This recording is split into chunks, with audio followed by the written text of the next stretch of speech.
It's TDM. We need like a domination game so Well, long. guys, Call of Duty is dead. Yep, it's official. It's dead, and it's been dead for quite a few Rest in years now. peace. So we're gonna tell you guys how that happened, why that happened, and what can or if anything can be done to save this franchise. So you want to go and get us started, Dad? Yeah, no problem. Call of Duty has fallen pretty hard since the launch of Modern Warfare 2. Modern Warfare 2 on launch peaked at roughly 500,000 players. But ever since then, the player base has been leaving the game in waves. But ultimately, what is to blame for the collapse of the game? Well, to start, everyone's favorite topic, skill-based matchmaking, otherwise known as engagement optimized matchmaking in this game.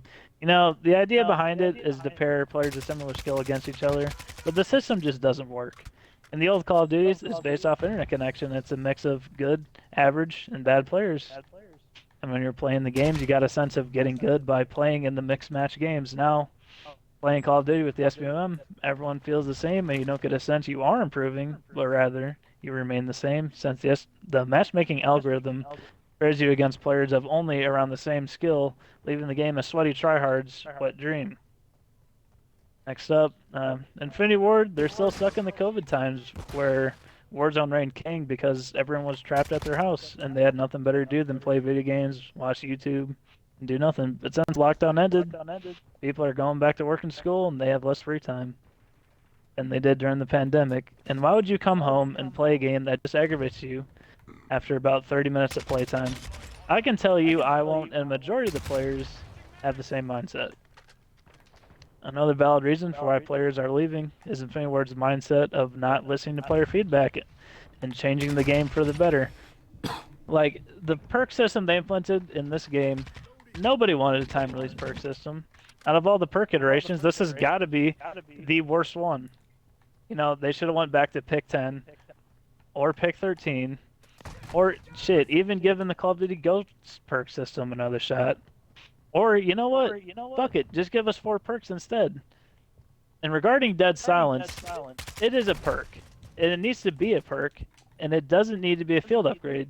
You taking Dead Silence out of the perk rotation when it's an essential perk for moving around the map and actually increases variety to the gameplay, you know, when people are actually moving around and seeking people out instead of just sitting, holding down lines of sight and waiting for you to walk across their path and shoot them. That's not fun. It's annoying. This isn't Rainbow Six Siege or a Tom Clancy game for that matter. This is Call of Duty. It's not about sitting in spots, holding down lines of sight. And red dots. How many times we gotta tell these developers they belong on the damn minimap if you're not using a suppressed weapon? The Golden Era Call of Duty had red dots on the minimap, and there's a reason Call of Duty was at the top when it came to FPS games. Because it was fun, it had good pacing, and it had great replayability value.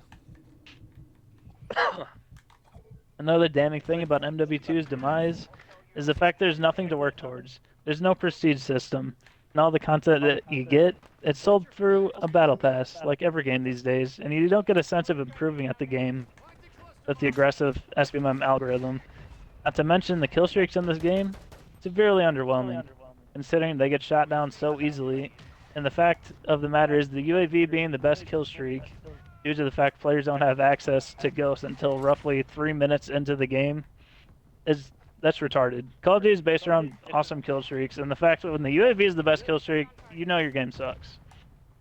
Another point, the maps in this game, they seriously have some of the worst pacing I've ever seen, whether it be the spawn system spawning you in front of an enemy, or the fact that the maps have unnecessary verticality, which causes people to camp, and it ruins the flow of 90% of the maps in this game.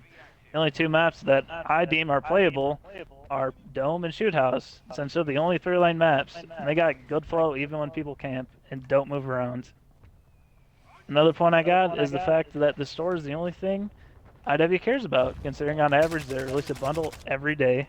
They charge on average roughly $24 for it. The pricing on the bundles is absurd. And if you really think about it, if you buy one bundle for $24, $20 even, just think about that. You're fucking buying a third of the game you paid $70 for.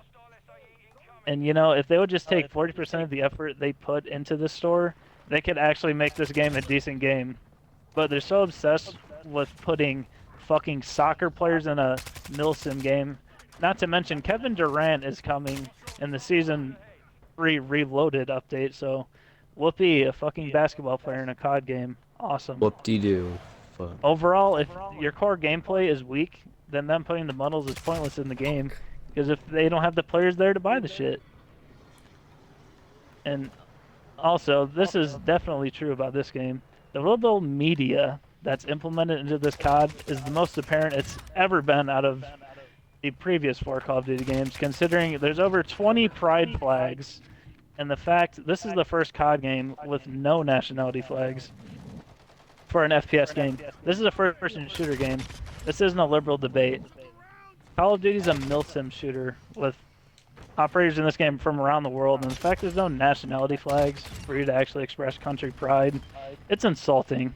And the reason people play video games is to escape the politics of real life. And when they implement the ideologies into the game and shove it in your face, it's disgraceful and sickening. Like I don't want to see it. Okay, I play video games to get away from it, and when you shove it in my face, it just irritates me.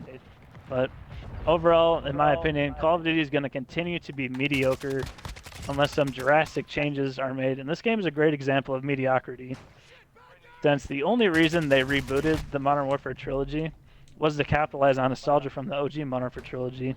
Then on Steam, for the player count, Modern Warfare 2 struggles to break 80,000 players daily. And the shitty part is, Steam is the only accurate player stats that we can track, considering Activision won't actually tell us how many people are actually playing across all platforms, probably because they're too embarrassed to admit their game sucks ass. But I checked on Steam a couple minutes ago, and the average players right now is like 63,000. But we all know Call of Duty on PC never succeeds.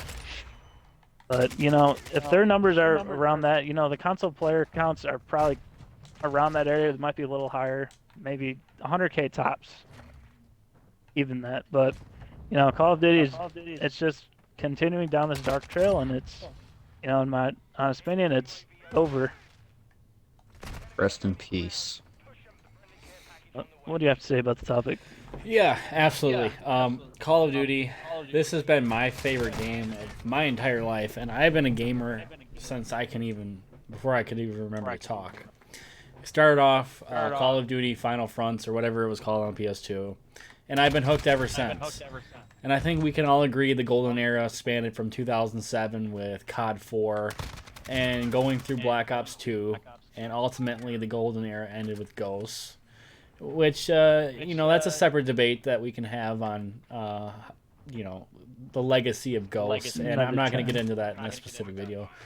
But that is when the golden era ended, and then we went into the jetpack era, which really didn't last very long because nobody really cared for it. And then we kind of hit the reset button, and the developers were kind of drawing a blank on where they wanted to go with the game. So they tried to go back to its roots, tried to do World War II again. That flopped on its face. Yeah, one could argue that it was just because Sledgehammer sucks, but I think that we were all kind of just over the whole World War II thing, even at that point. So then we went back into the modern era when we got Black Ops 4, which in my opinion is one of the greatest Call of Duty games of all time. In 2018, we got, you know, the Battle Royale thing was at its peak. We had Blackout. Black Ops 4 was concluding with the zombies. What was it? What's the storyline called? Storyline arc. No, what's the main story? The Aether. Yeah, they were wrapping up the Aether story.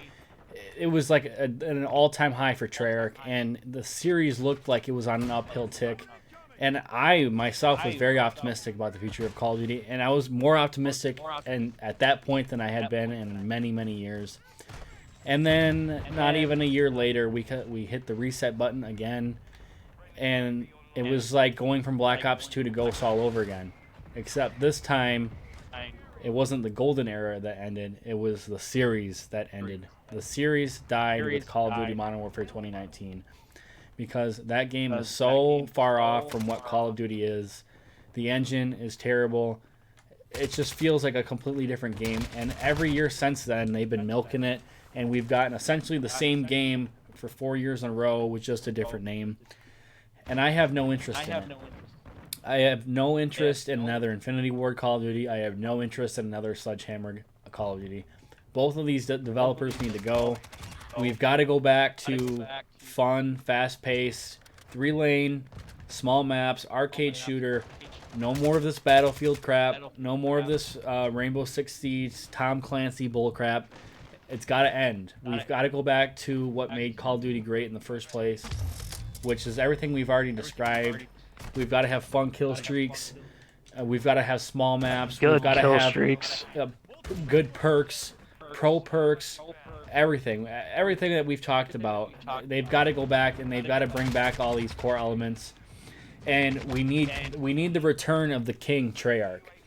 Treyarch needs to make an infamous return. 2024 is gonna be the make or break point for Call of Duty. If Treyarch's had 4 years now to develop a traditional Treyarch Call of Duty game, and if they can't come through for us next year, it's over. There will be no excuse. There will be no second chance. Nothing. It's gonna come down to whatever it's called, Black Ops 5. I hope they don't do Cold War 2. That would be a disaster. Wouldn't Cold War be Black Ops 5? No, it would not.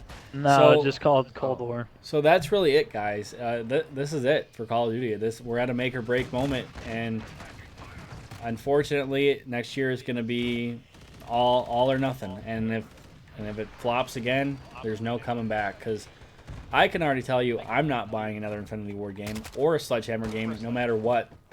No matter what it is, I'm not buying it. I'm done. I'm over it. I don't care anymore. They don't know what they're doing, and they've proven that so many times. So, I'm done. Call of Duty's dead.